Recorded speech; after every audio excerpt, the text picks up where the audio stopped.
살았지.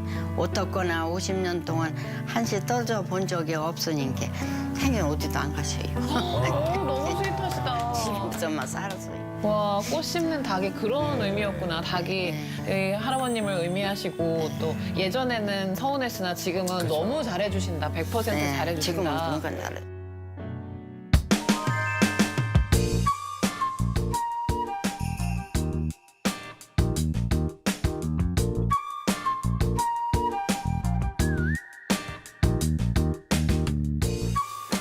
벌써 다 그린 거 아니시죠? 그냥 뭐 이렇게. 저도 거의 뭐 다 한 것 같아요.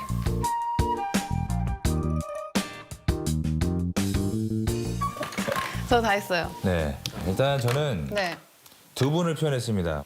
우리 옆에 계신 우리 박송자 어머님 두 분 이렇게 손을 붙잡고 있는 거예요. 네. 여기는 꽃이 다 피어 있어요. 그래서 제목을 꽃길만 걷게 해줄게요. 오, 좋다. 이제는 앞으로 예쁜 것만 보시면서 두 분이 같이 걸어가시는 거예요. 와.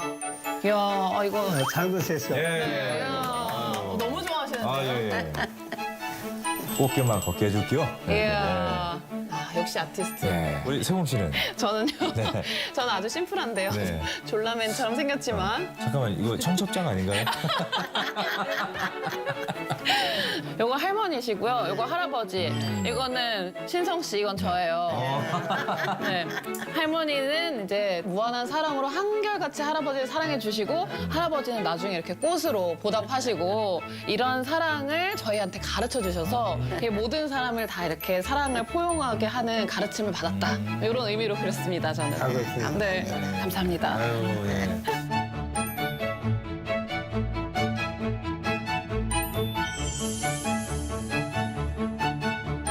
전 그래서 오늘 이 그림책을 보면서 너무 따뜻함. 진짜. 예. 교훈을 많이 네. 받았어요. 감사합니다. 아유, 네.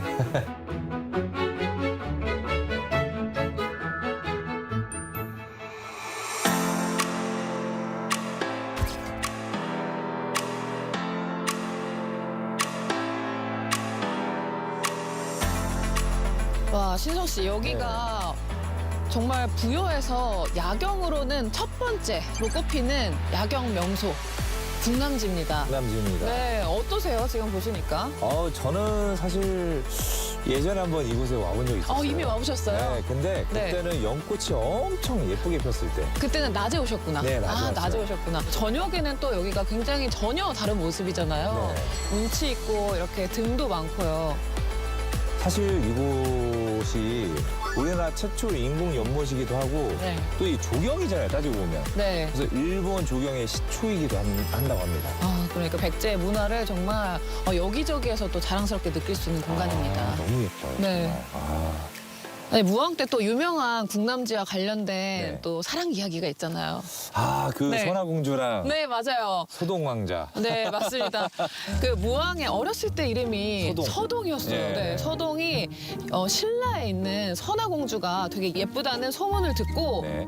선화공주가 밤마다 네. 그 서동이랑 어울린다, 뭐 얼레리 꼴레리 한다 이렇게 노래를 전파시켜가지고 결국 쫓겨났어요, 선화공주가. 결국에 그래서 무왕이랑 결혼해서 왕비가 됐다 해서 그 유명한 이야기가 서동입니다. 근데 현대판으로 따지면 네. 있을 수가 없는 일이죠. 그 언더 이야기로. 네. 한번 계속해서 한번 많죠. 볼까요? 네.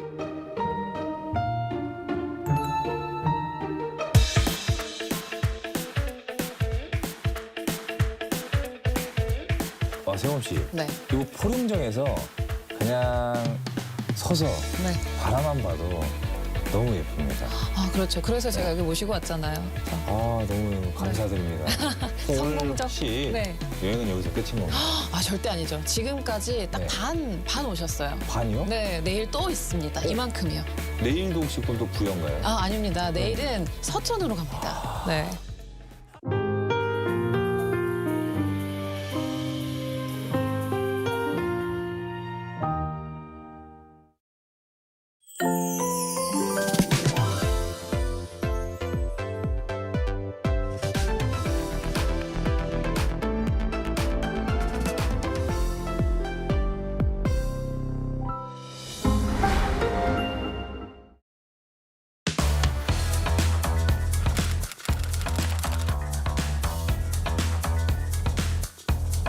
to set the facts straight.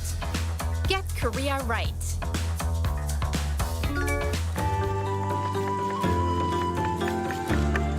한국을 대표하는 먹거리 하면 뭐가 먼저 떠오르시나요? 김치입니다. 안녕하세요. 저는 베트남에서 온 옥안입니다. 김치는 한국인의 밥상에 빠지지 않고 올라오는 먹거리인데요. 그런데 가끔 김치에 대해 잘못 알고 있는 분들이 있더라고요. 그래서 제가 오늘 김치에 대한 바른 정보를 알려드리려고 해요. 김치는 한국의 전통 발효 식품인데요. 한국에서 가장 많이 접하는 김치는 배추김치예요.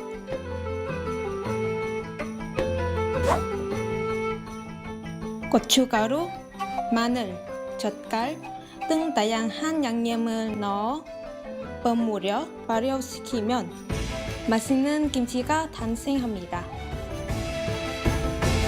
와, 맛있겠다. 선생님, 김치 종류가 엄청나게 많다고 들었어요. 네. 어떤 게 있어요? 김치는 배추김치를 한국 사람들은 제일 많이 먹긴 해요.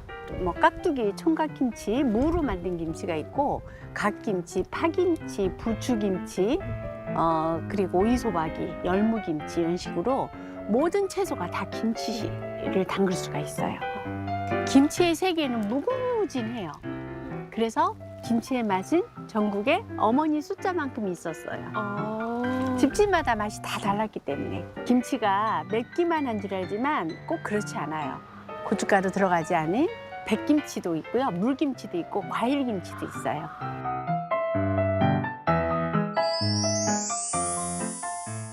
그리고 요즘은 해외에서 김치를 많이 찾고 있어요.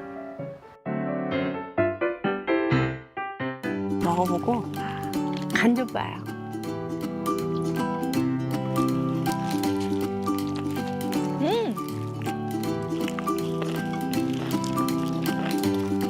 너무 맛있어요.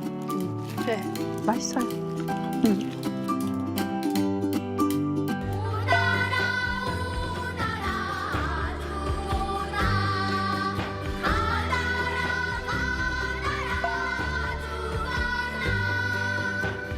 한국바로 알리기 여러분도 함께 해주세요.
and welcome to our morning edition of Arirang News. We begin with these stories making the headlines at this hour.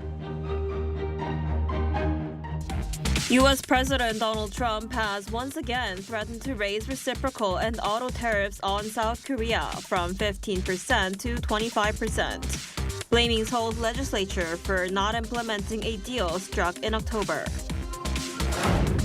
A senior Pentagon official, the Undersecretary of War for Policy, Elbridge Colby, is currently in South Korea to discuss defense cooperation with Korean officials, including the nuclear power submarine program.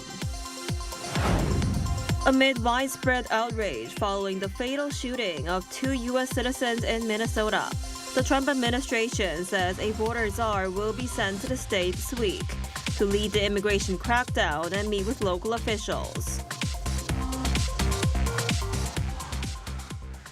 We begin this morning with U.S. President Donald Trump's surprise announcement to raise tariffs on South Korea from the negotiated 15% to 25%. Our Blue House correspondent Song Yoo-jin is on the line with the latest. Yoo-jin, what exactly did President Trump have to say? Well, indeed, President Trump posted on Truth Social just a few hours ago that he would, quote, raise South Korean tariffs on autos, lumber, pharma, and all other reciprocal tariffs from 15% to 25%. He said the move was prompted by what he described as the South Korean legislature's failure to enact the trade agreement reached last year between him and President Lee Jae-myung. Now, the Blue House said this morning that it has yet to receive any official notification or detailed explanation from the U.S. government. However, Eun-ji, as you may recall, under last year's trade deal, in exchange for Washington lowering tariffs to 15% on South Korean imports, including automobiles and auto parts, South Korea's key export item, Seoul pledged to invest a total of $350 billion in U.S. industries. To provide a legal basis for managing that investment pledge, the ruling Democratic Party submitted a bill last year titled the Special Act on the Management of Strategic Investment between South Korea and the United States. The bill calls for the creation of a temporary Korea-U.S. Strategic Investment Corporation and a dedicated fund to oversee the investments. Now, that bill is currently pending review by relevant standing committees at the National Assembly. So basically, it needs to go through that review before it can be voted at the legislature. Right, and Yoo-jin, what's been the response from the Blue House so far? So the Blue House said that Policy Chief Kim Yong-bum will be presiding over a response meeting involving multiple government ministries and that it will begin at around 10 a.m. this morning. So highly likely that the meeting is underway. It also said that Industry Minister Kim Jong-kwan will travel to the U.S. as soon as possible to discuss the matter with Commerce Secretary Howard Lutnick. I want to remind you that the two were the main negotiators during last year's South Korea-U.S. trade talks. Now, Minister Kim is currently in Canada as part of South Korea's delegation bidding for a $1 billion submarine contract. Binji? I see. All right. Thank you for the update, Yoo-jin. Meanwhile, the U.S. Undersecretary of Defense for Policy, Elbridge Colby, is currently visiting South Korea, having had talks with key South Korean security officials, including the foreign and defense ministers. All right, Kim Bo-kyung tells us more. Elbridge Colby, U.S. Undersecretary of Defense for Policy, met with South Korean officials on Monday to discuss key issues regarding the ROK-U.S. alliance. According to the Foreign Ministry, Colby had a meeting with Minister Cho Hyun, expressing appreciation for South Korea's commitment as a model ally to playing a leading role in the defense of the Korean Peninsula by strengthening its own defense capabilities. He added that the Department of War will actively play its part to ensure that key agreements reached during the 2 ROK-U.S. summits that took place last year are swiftly implemented. Minister Cho, while agreeing that last year's summits achieved significant results by setting a mutually beneficial and forward-looking direction, underlined that the cooperation on nuclear-powered submarines would enhance South Korea's deterrence capabilities and contribute to the alliance as a whole. Following the meeting with National Security Advisor Ri Sung-rak, Colby held talks with Defense Minister An Kyu-baek on the same day. While underlining that South Korea is the first destination of his first overseas trip since taking office in April last year, Colby stressed that he would continue efforts to strengthen defense cooperation with South Korea. Both agreed that South Korea's nuclear-powered submarine program would boost the military's leading role in the defense of the peninsula while serving as an important milestone in elevating the ROK-US alliance, and that the two sides would maintain close coordination. Minister An further stressed the importance of the transfer of wartime operational control to realize a South Korean-led defense posture and called for enhanced cooperation. Meanwhile, during his speech at a forum at the Sejong Institute, Colby said that President Lee Jae-myung's decision to increase defense spending and to assume greater responsibility for the country's conventional defense reflects a clear-eyed and sage understanding of how to address the security environment. Colby is scheduled to depart for Japan on Tuesday after wrapping up a visit to Camp Humphreys, the U.S. military base in Pyeongtaek, on Monday afternoon. 김보경, Arirang News. So U.S. President Donald Trump has once again threatened to raise tariffs on South Korea while a top Pentagon official is currently visiting the country. Now, for more on this, we're joined today by Professor Pan Gil-ju, Assistant Professor at Korea National Diplomatic Academy. Professor Pan, thanks for joining us this morning. Hello, good to be here. So President Trump says he's increasing auto and reciprocal tariffs on South Korea to 25% from 15% this morning. What's behind this sudden move and what's your take on this? To be honest with you, Trump's sudden message is not surprising in the sense that his negotiation formula is based on endless mechanism without a final destination. Trump defines tariffs as the most powerful weapon to compel other countries to comply with his demands. Whenever Trump believes that a moment to increase his negotiation leverage over others comes at the economic or diplomatic stage, he has used tariffs as a weapon. In this specific case, Trump has designated South Korea's legislature as the main reason behind the sudden message on tariffs increase while saying that it is not living up to the U.S. trade deal.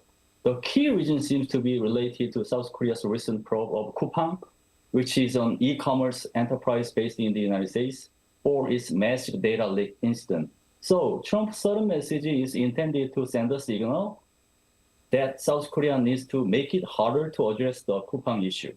Well, recently, South Korea has been defined as a model ally by the United States. In this vein, I would say that tackling this issue in a timely manner will be important to continue the cohesive ROK-US alliance under the second Trump administration.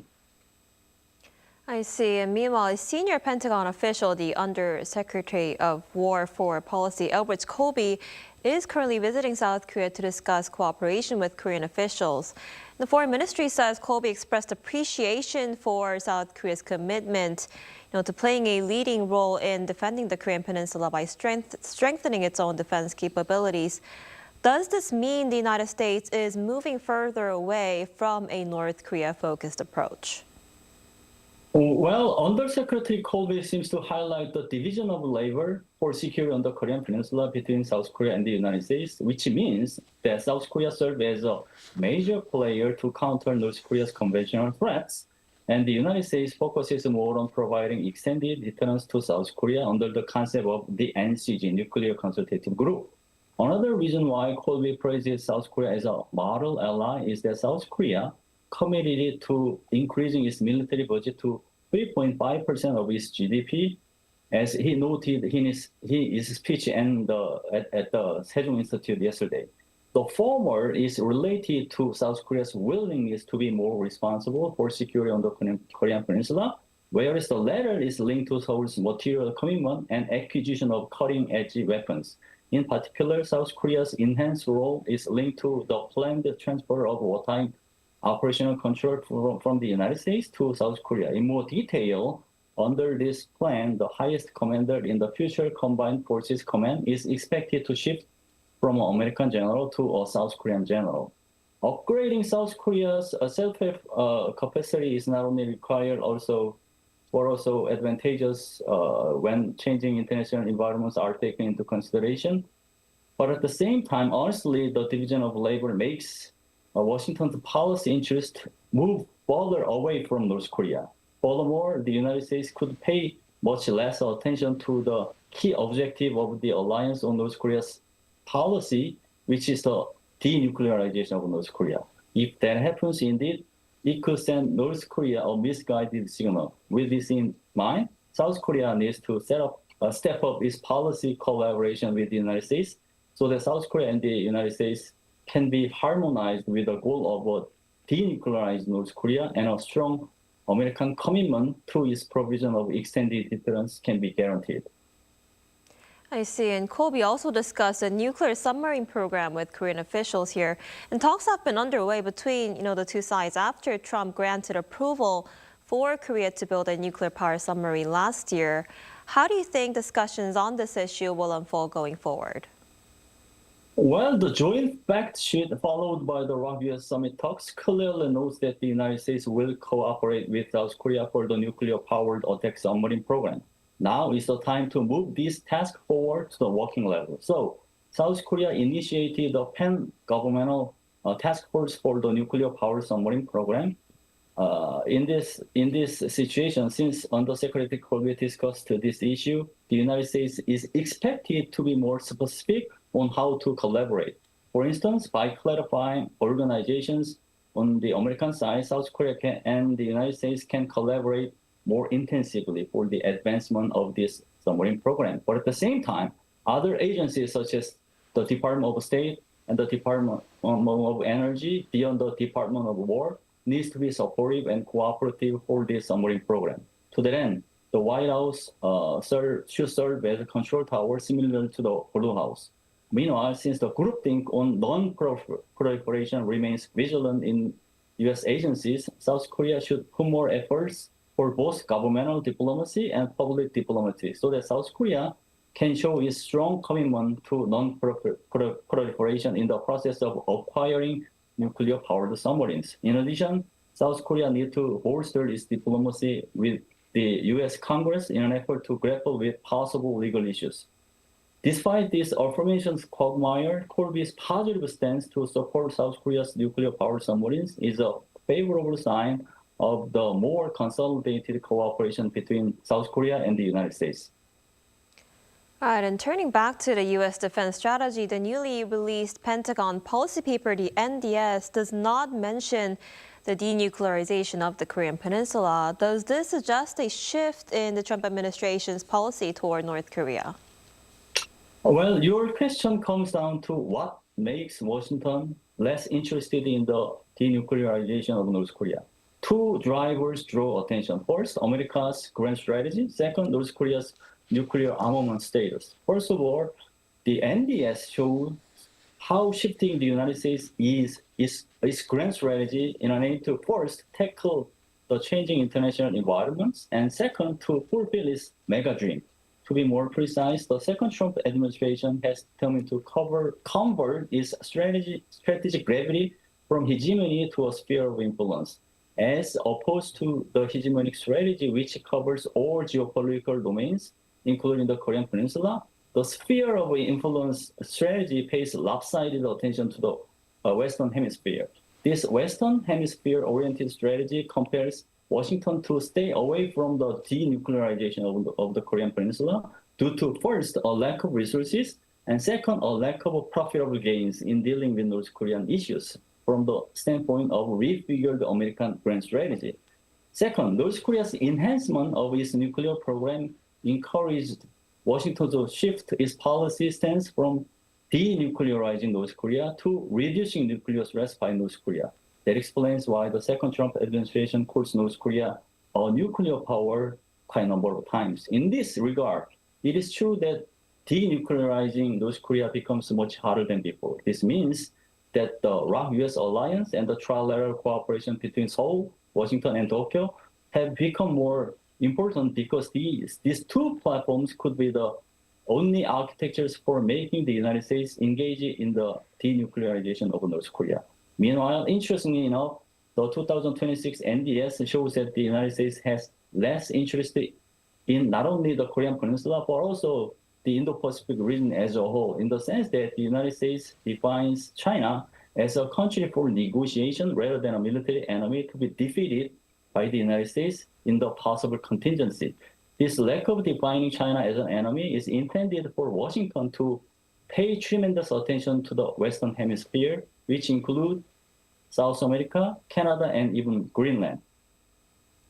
I see. And speaking of China, tensions also focused on President Trump's upcoming visit to Beijing in April and how that might affect Washington's relationship with North Korea.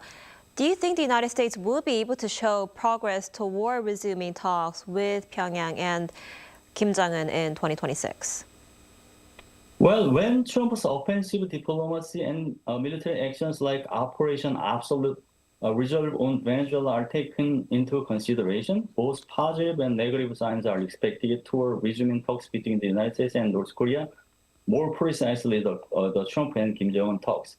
When it comes to the mechanism to increase the possibility of the U.S. DPRK talks, the precedented effects could help Kim Jong-un sit at the negotiation table. To be more precise, Kim Jong-un could be more flexible this year than last year when Trump had asked Kim Jong-un to have talks in a situation where Kim Jong-un recognized clearly how Trump acts through the case of Venezuela.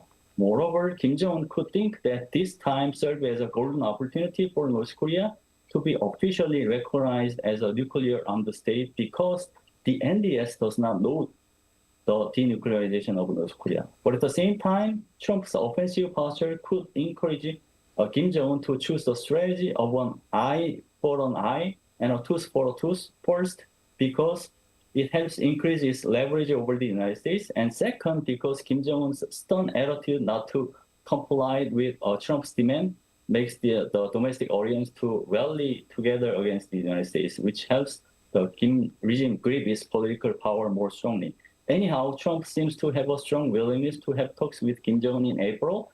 This willingness is not bad for South Korea either, because it helps the United States not stay away from the Korean Peninsula. Moreover, Trump's passion to talk to Kim Jong-un might help ease tensions on the Korean Peninsula and help South Korea maintain its leverage over the United States through the formula of teamwork with the United States as a peacemaker and South Korea as a pacemaker. All in all, Trump's visit to Beijing in April might bring a temporary detente to great power competition and serve as a stepping stone for initiating the Korean talks. However, how to denuclearize North Korea indeed still serve as a tricky puzzle despite this upcoming window of opportunity for resuming talks.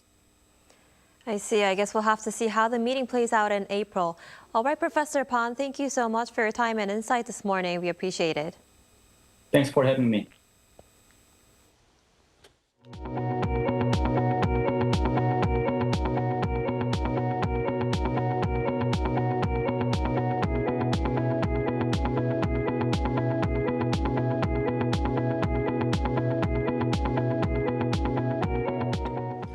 Former South Korea's Prime Minister Lee Hae-chan, who died while visiting Vietnam, will be honored with a 5-day funeral combining social and institutional services. Lee, a senior vice president of the Peaceful Unification Advisory Council, died Sunday after suffering cardiac arrest at a hospital in Ho Chi Minh City. The funeral, jointly hosted by the council and the ruling Democratic Party, will run from Tuesday to Saturday. His body arrived at Incheon International Airport this morning. Officials said the extended funeral reflects Lee's contributions to public life, exceeding South Korea's typical 3-day service. In the United States, as public outrage continues to grow in Minneapolis following the shootings of 2 U.S. citizens by federal forces, President Donald Trump says he will be sending his border czar to the city. Protests have been intensifying across the area, with witness accounts of a fatal shooting contradicting the Trump administration's official narrative. Our An Sung-jin has the details. U.S. President Donald Trump stated that he will dispatch White House border czar Tom Homan to Minnesota. This comes as tensions escalate following the killing of 2 people during protests against federal immigration raids. On his social media, Truth Social, on Monday, Trump wrote that he will be sending Homan to Minnesota, adding that he knows and likes many of the people there, and that he will report directly to Trump himself. Homan oversees border security and immigration enforcement. Trump's decision to dispatch Homan follows criticism of the enforcement tactics used by Greg Bovino, the U.S. Border Patrol chief leading immigration operations in Minnesota. According to sources from AP, Bovino and some agents are expected to leave Minneapolis as early as Tuesday. This comes after Alex Preddy was shot dead by a Border Patrol agent in Minneapolis the day before. Federal authorities described Preddy as an armed agitator, though witness accounts show Preddy was holding a phone. Nobody in the White House, including President Trump, wants to see people getting hurt or killed in America's streets. Saturday's shooting remains under active investigation by Homeland Security Investigations and the FBI. During the same press briefing, Leavitt stated that Trump talked with Minnesota Governor Tim Walz, who has been critical about the administration's immigration enforcement policies. The two allegedly had a very good conversation and appear to share similar thoughts and perspectives. An Sung-jin, Arirang News. Over in the Middle East, Israel says it has recovered the body of the last Israeli hostage in Gaza. U.S. President Donald Trump credited Hamas for assisting in the return of the body, but says it must now follow through on its commitment to disarm. Our Lee Seung-jae has more. The Israeli military said Monday that it had retrieved the body of the last remaining Israeli hostage in Gaza. The body is that of Master Sergeant Ron Gavili, who had been missing since the war began and was the final unresolved hostage case under the current ceasefire agreement with Hamas. Israeli Prime Minister Benjamin Netanyahu called the recovery an extraordinary achievement, saying it brings closure to a painful chapter for Israel. The return of Gavili also brought relief for his family members. Yeah, we feel relief. We came home, and it's the best thing that happened to us. Thank you very much. The military said it began searching a cemetery near Gaza City early Sunday after intelligence was clarified over the weekend. A senior military official said the cemetery was located near the so-called Yellow Line, an area still under Israeli control under the ceasefire terms. Hamas's armed wing said it had provided mediators with detailed information about Gavili's location, allowing Israeli forces to narrow their search. Hamas spokesman Hazam Qassem said the discovery confirms the group's commitment to fulfilling the ceasefire agreement, adding that Hamas continued to update mediators until the remains were recovered. President Trump also confirmed Hamas's involvement. In an interview with Axios on Monday, Trump said the search and identification of the body was extremely difficult and that Hamas made a significant effort alongside Israel to determine the location of the remains. He called on Hamas to now follow through on its commitment to disarm. Meanwhile, Israel says it will reopen the Rafah crossing between Gaza and Egypt in a limited capacity later this week. Officials say the reopening of the crossing and the return of Gavili's body were the final major hurdles in phase 1 of Trump's plan. Attention can now fully turn to the second phase, which involves demilitarizing Gaza and establishing a new governing authority and security force for the territory. Lee Seung-jae, Arirang News.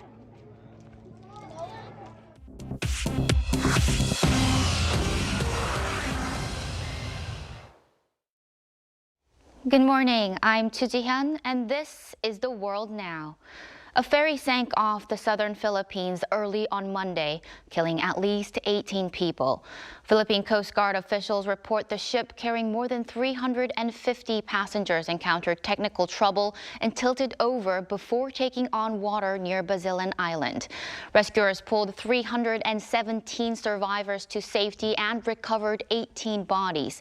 Navy ships and aircraft are searching for roughly 24 believed to be missing. Authorities have launched a full investigation to determine the exact cause of the disaster. In the U.S. state of Maine, a private jet crashed during takeoff on Sunday, killing 7 people. The Bombardier Challenger 600 crashed amid a massive winter storm at 7:45 p.m. on Sunday at Bangor International Airport. 7 of the 8 people on board were killed and 1 was critically injured. Investigators are now expected to closely examine the plane's de-icing process and try to confirm why the plane failed to clear the runway safely. Bangor Airport said it will stay closed at least until Wednesday. Gunmen in Mexico's central Guanajuato state killed 11 people and injured 12 others on Sunday following a soccer match. According to authorities, the armed attackers opened fire on a post-game gathering in the city of Salamanca. Salamanca's mayor said the motive was not immediately clear and called the attack cowardly, adding that a woman and a child were among the injured. The state attorney general's office promised a thorough investigation. State police have reinforced security across the area as they hunt for the perpetrators responsible for the attack.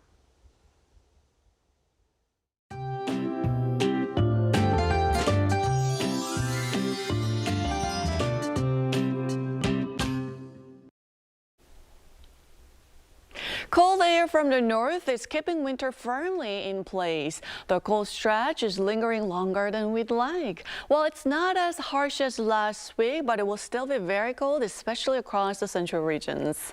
Mornings will get colder as the week goes on, and highs will also stay below freezing through Friday. At the same time, eastern regions are seeing no improvement in the dryness in the air. Parts of Seoul are also under a dry weather advisory, and with strong winds continuing day after day, it's raising wildfire concerns. Please manage any fire sources carefully and stay alert. And as winds pick up, it's going to feel colder than yesterday afternoon.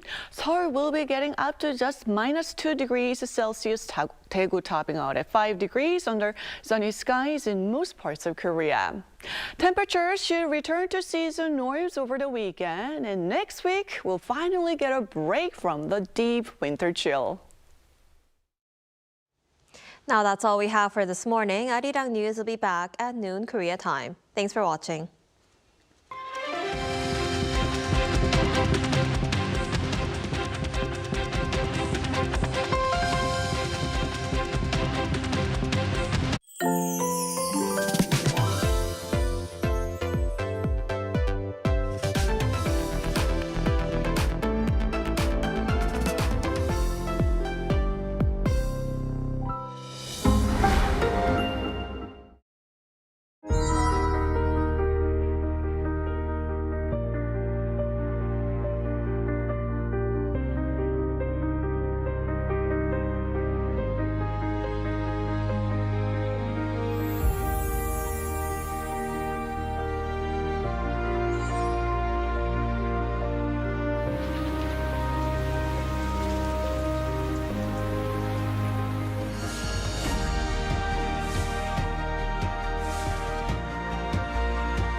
Time to set the facts straight.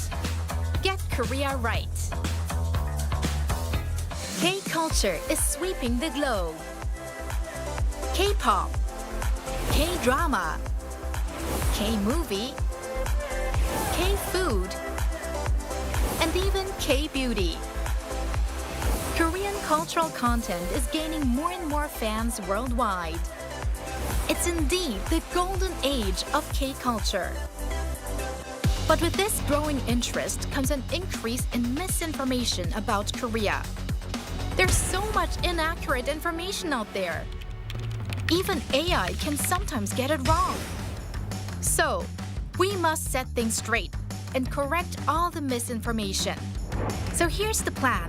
The Voluntary Agency Network of Korea, VANK, and Arirang TV present the Get Korea Right project.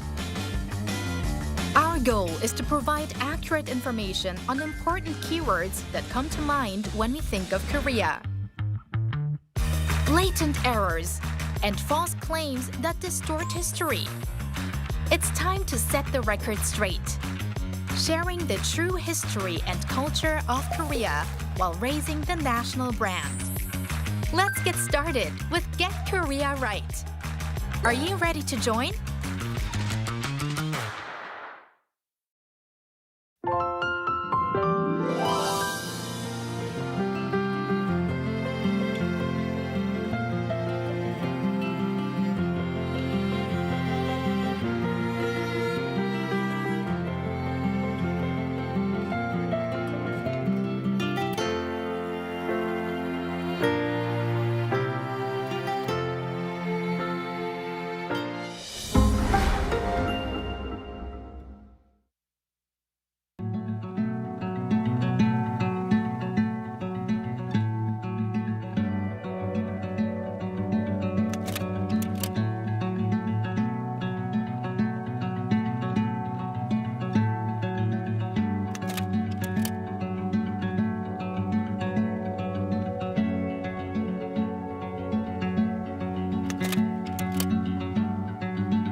We're here to bring a new type of news show.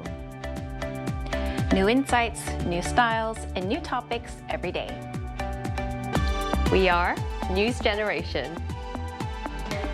Bringing news just for you is Tuesday, January 27th here in Seoul. I'm Lee Hae-chan, and this is News Generation. And joining us today is Grace. Great to be here. Great to have you. Also, Niles with us. Yeah, happy to be here. And both are here to speak on behalf of people in their 20s and 30s. So we're on the second day of the week, and that's usually when you start settling into the rhythm of the week and noticing what's popping up everywhere. So today we're diving into trends, and it's no exaggeration to say one food has completely taken over social media and cafes lately, and it's called Dubai Chewy cookies. So Grace, have you tried them yet? And why do you think people are so obsessed with them? Yeah, I've tried the Dubai Chewy cookies, or we call them tujonku in Korean, and they're all the craze lately. This trendy dessert combines crispy kadaif and a chewy pistachio spread filling wrapped in chocolate marshmallow, and I'd say the texture is really chewy like rice cakes or tteok, which Koreans love.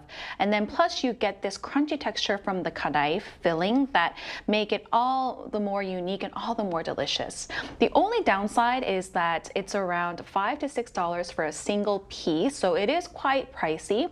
But it seems like the younger generations aren't sparing their money to divulge in this dessert, even waiting in long lines, making reservations in advance to get their hands on some.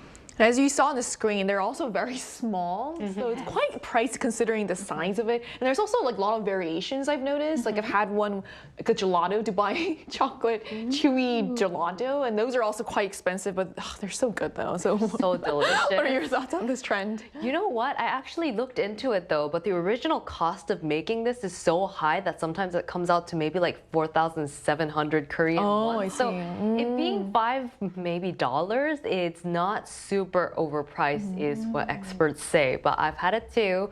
My friend brought it over and I thought it's just a dessert. How good can it possibly be? And yes, I was wrong. I keep thinking about it day and night, and there's now limits on how many you can order per person. But like I said, it's from the Dubai chocolate, and that was a boom a few years ago. Has the kadaif filling in it as well. It's kind of crunchy and soft on the outside, so it's very addicting. Like you said, I was kind of surprised that it kind of made a comeback. Because you said, like you mentioned, the chocolate was popular. Now it's like the chewy cookie. And actually, that's exactly what makes it a small, more affordable luxury. It's pricey enough to feel special, but still something people are willing to try at least once. So we're going to talk more about this, but first, let's take a look at the screen.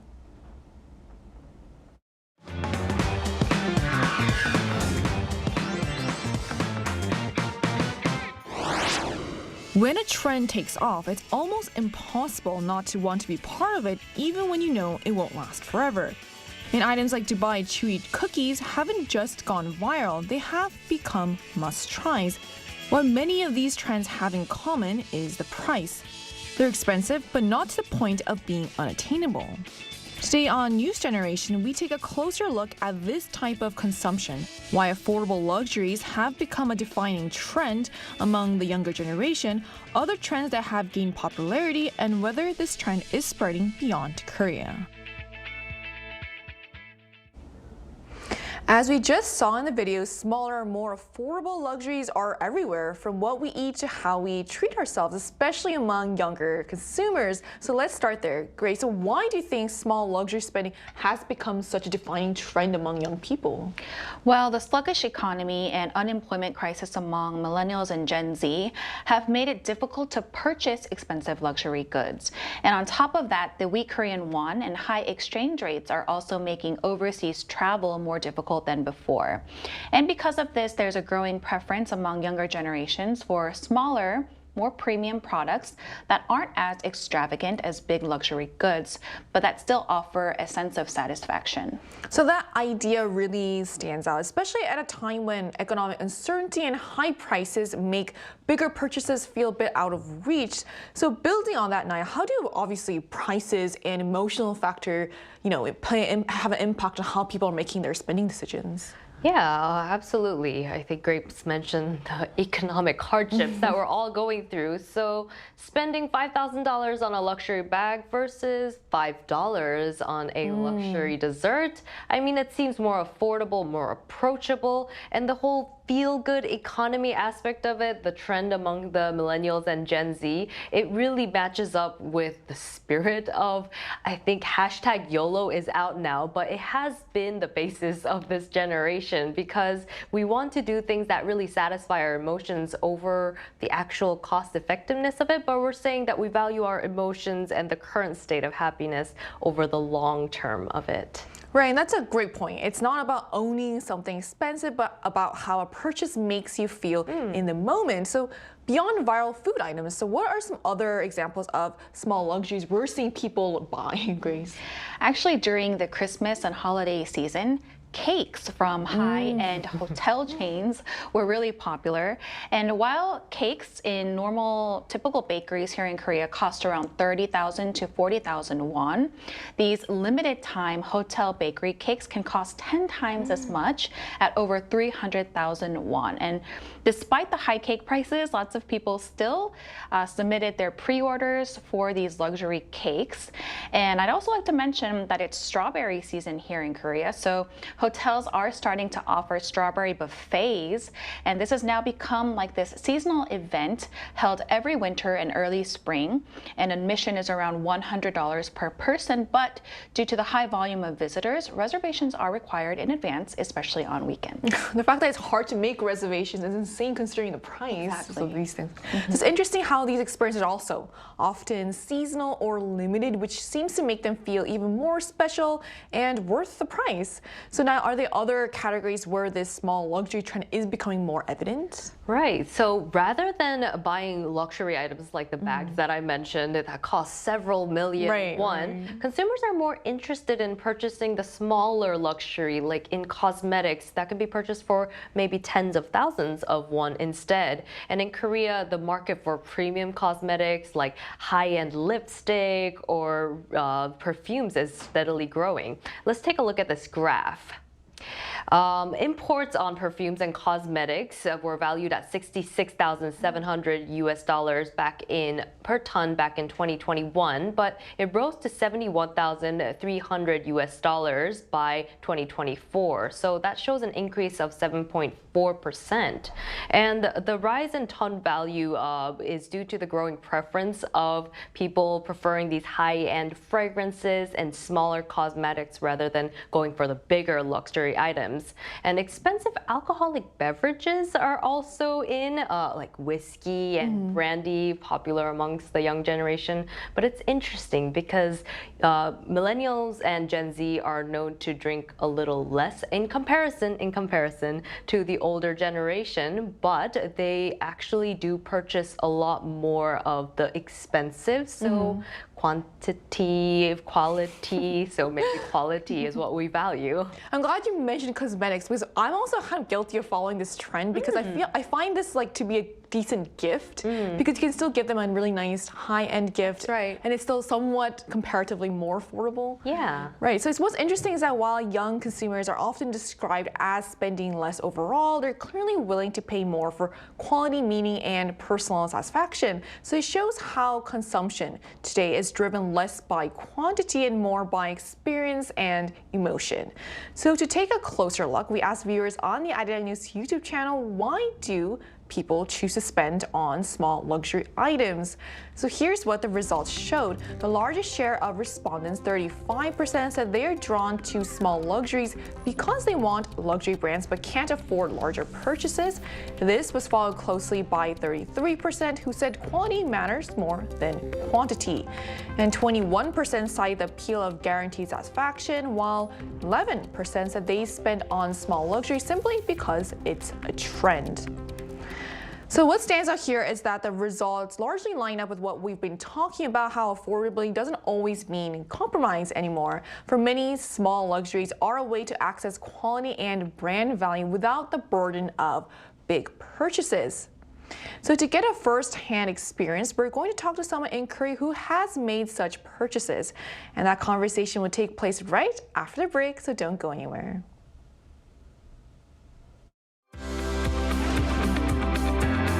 NewsGen wants to hear from you. Go to YouTube and search out Channel Arirang News. Click Posts and cast your vote in the poll. Make a new type of news with us. So joining us today is Kyle, a young person in Korea who enjoys purchasing luxury items that would be classified as more affordable. So hello, Kyle. Thank you so much for connecting with us today. Hello, guys. Good morning. Morning. Good morning. So how have you personally taken part in this small or more affordable luxury trend here in Korea? I would say, like, for the most of the part, I purchase a lot of perfumes from luxury brands. But, like, you know, perfumes that cost around like $200. So, like, compared to like luxury bags that like we need to spend like $2,000, which is way more cheaper, but still like enjoy the experience of luxury brand, and also the tuchonku that you guys talked about. If that counted as the small luxury trends, then I definitely participated. It was an overwhelming experience. Yeah, it was too much. Okay, then yeah. Kyle, why do you think that spending on affordable luxury items has become so popular among young people? Oh, I think you guys got the right point earlier about the inflation. You know, like I think the most, things that people are saying recently is like economy these days. Every time we try to purchase stuff, so the inflation definitely hit us hard. It's kind of like make it impossible to find and like purchase expensive stuff. But for luxury brands, we still want to, reward ourselves after a long day. So for that sense, people still want to like purchase some of the things they want, not what they need. And other part is like, I think like just flashing logos out is not really trends anymore. So people really don't need to buy luxury stuff that like showing off, it's like the logos are out there. So the trends, that the logo scene is like now is pretty dying, and then the inflation combined. So now people looking for more small luxury stuff, I guess. Last question for you, Kyle. Is there a luxury item or food, I guess, that you haven't tried that you're willing to try and want to try? Oh, definitely. Okay, it looks kind of nerd, but I love plushies like this. And then if you notice, there's so many luxury brands that are making their own plushies. Like, I don't know if I can say the name of the brands, but if you look it up on like search engine, then you'll get to see the luxury brands that making plushies that cover their logos. So which is pretty like affordable compared to their luxury bags. So I would love to participate if that become a trend. Yeah. The plushies. All right. I'm actually also, as an only child, a huge fan of stuffed animals and plushies, so I will be checking that out. Yeah, like you'll get to see them covered with logos, and like if you put it on your desk, like after a long day, you come back home, then like you want someone to hug to, then that plushie is my thing. Sounds like a lot of benefits. Yeah. All right, thank you so much for sharing your insight with us today, Kyle. Thank you so much. So we've just heard from a young person in Korea about the rise of small and affordable luxury items, what he's tried and why he spends on them, and on the small luxuries that he still wants to experience. But this isn't just a Korea-only phenomenon. So Grace, are we seeing the small luxury trend take off overseas as well? Yeah, actually, small luxuries are also trending in the U.S. Generally, the American middle class also prefers premium, well-made products that offer tangible satisfaction while remaining more affordable than high-end designer brands. And I think that, like Niall mentioned before, there's this psychological factor to it too, where small luxuries like premium coffee, desserts, perfume, and lipstick offer an emotional fulfillment in our redundant day-to-day lives. And therefore, we're seeing this affordable premium market expand not only here in Korea, but in the US as well. That's interesting how it's even happening in the US, where it's known to have a bigger market as well. So people are really turning to smaller, more accessible premium items for everyday joy. So now how does this trend translate to right here in Asia? like other countries following this trend? Yeah, actually small luxury is also trending in China. Small luxury market in China is actually the largest in Asia, about 4 times bigger than that of Korea's. And in Japan, you can actually see these small luxury trends in people's traveling choices. So even if you can't travel abroad, people in Japan would opt for very luxurious experiences within the country domestically. So if they can't travel abroad, do something even nicer, but within the country. I think it's really cool how the same idea shows up in such different ways, from products in China to also people just going for domestic travel in Japan as well. So taking all this into account, so how should we view small luxury consumption? Is it simply a reaction to tough economic conditions, or can it amount to something really positive? Well, I can definitely relate to how the small luxury items offer stress relief and a sense of satisfaction, especially right now in a time where we have to tighten our belts and live in a more frugal manner. And I'm even looking forward to my tuchongku fix sometime this week. That is, if I can beat the long lines. And I think that's okay as long as it doesn't grow into like an excessive habit where you're spending just as much as you would on one luxury item, rather than, lots of small premium products. I agree. What about you, Niall? You know what? I have that Dubai chewy cookie waiting for me in my fridge. So it gives me that dopamine kick that I need throughout the day and the week. And you know what? If it's a sweet dessert, it's so hard to say no to, and it's so small, and it won't drive me to bankruptcy this year or next. But here is something that I do keep telling myself: if I feel so comfortable spending it on these small things, my spending frequency and the amounts could actually start to increase. So that's something that we should all watch out for when it comes to small luxuries. We do deserve our treats, but do so accordingly. Right, it's not good to go overboard. In the end, small luxury isn't just about spending, it's about how people cope, find meaning, and create moments of joy in an uncertain economy. So as long as this uncertainty continues, it looks like small luxury spending is set to remain a defining feature of how young generations consume. It's a trend that shows how valued today. It's less about owning more and more about feeling better, even in small ways. And that brings us to the end of today's episode of News Generation. But News Gen will be back tomorrow at 10:30 a.m. Korea time with more stories and discussions. And big thanks to Grace. Thanks for having me today. And also Niall. No problem. And to our viewers, thank you so much for joining us, and we hope you have the best day. We are News Generation.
Curious about Korea? And especially K-food? How familiar are you with Korean food?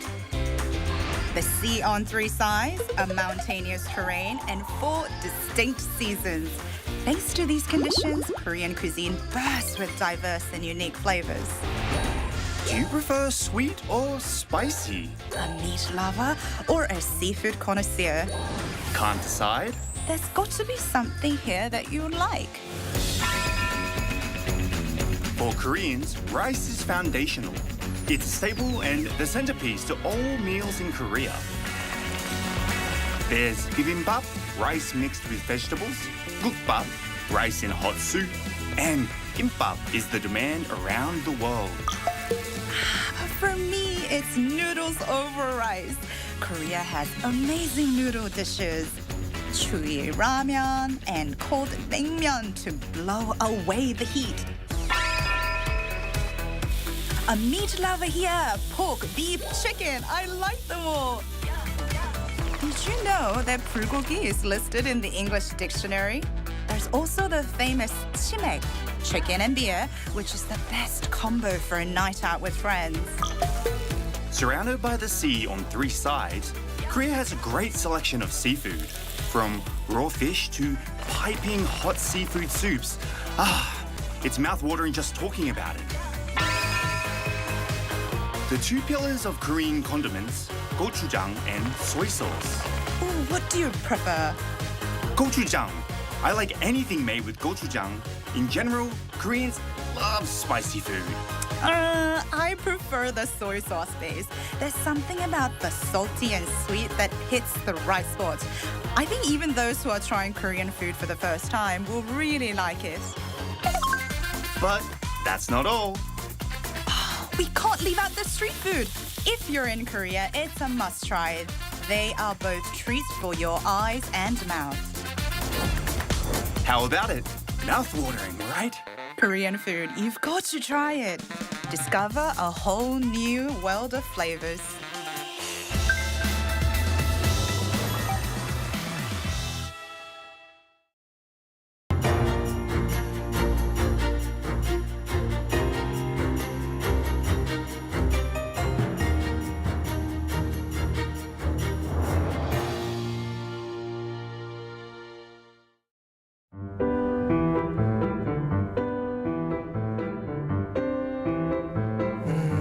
저희 누나가 발레를 하다 보니까 자연스럽게 누나 발레 학원에 따라가서 누나가 하는 모습을 보니까 저도 하고 싶다고 생각이 조금 들어서 발레 음악에 맞춰서 아무 춤이나 추다 보니까 그냥 그 음악에 맞춰서 제가 몸을 움직이는 게 재밌다고 느껴졌었는지 발레를 계속 하고 있더라고요.